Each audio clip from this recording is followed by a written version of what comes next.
రామపురం అనే అందమైన గ్రామంలో సిద్ధయ్య అనే కుమ్మరి ఉండేవాడు. ఉదయం నుంచి సాయంత్రం వరకు చక్రం తిప్పుతూ మట్టిని అందమైన కుండలుగా మార్చడం అతని జీవనాధారం. సిద్ధయ్యకు 2 పిల్లలు, కొడుకు చందు, కూతురు జ్యోతి. తాను పడుతున్న కష్టం తన పిల్లలు పడకూడదని వారిద్దరిని గొప్పగా చదివించాలని సిద్ధయ్య ఎప్పుడు కలలు కనేవాడు.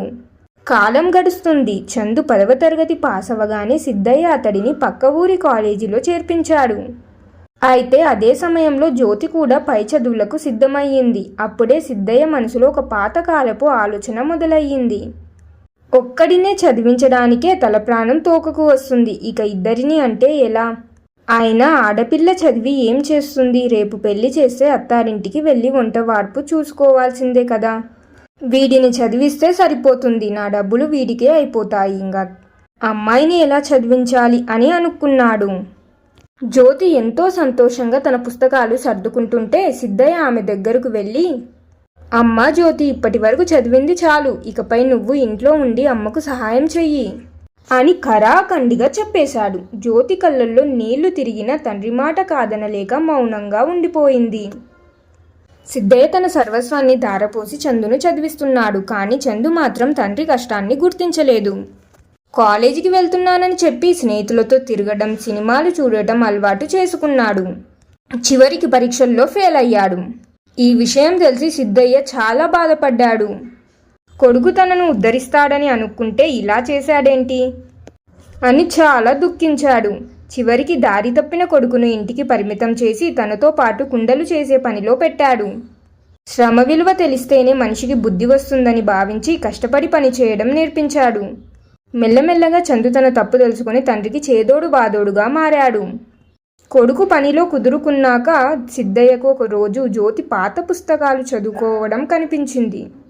ఆమె కళ్ళల్లో చదువు పట్ల ఉన్న తపన చూసి సిద్ధయ్య గుండె చేరువయ్యింది. నేను ఎంత తప్పు చేశాను? ఆడపిల్ల అని అలుసుగా చూసి ఆమె భవిష్యత్తును నాశనం చేశానా అని పశ్చాత్తాపం పడ్డాడు.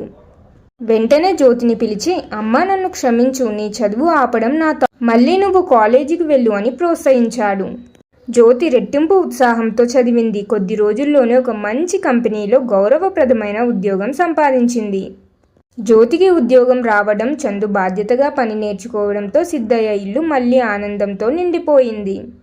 గ్రామంలో అందరూ సిద్ధయ్యను చూసి ముక్కున వేలేసుకున్నారు. ఆడపిల్ల అయినా మగపిల్లవాడైనా సరైన ప్రోత్సాహం అందిస్తే ఎవరైనా విజయం సాధిస్తారని సిద్ధయ్య తన అనుభవం ద్వారా నిరూపించాడు.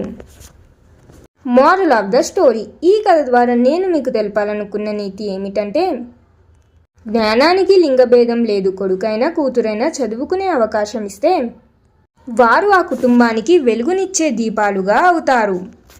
చూశారు కదా ఫ్రెండ్స్, మరి మీ ఇంట్లో ఎలా ఉంది? అబ్బాయిని అమ్మాయిని సమానంగా చూస్తారా? సమానంగా చదివిస్తారా? లేదంటే అమ్మాయిని ఇంట్లోనే ఉండమని అబ్బాయిని మాత్రమే చదివిస్తారా?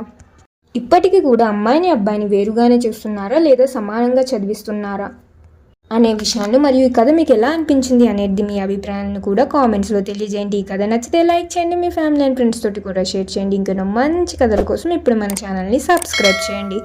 ఇంకొక మంచి కథతో మళ్ళీ కలుద్దాం. ధన్యవాదాలు.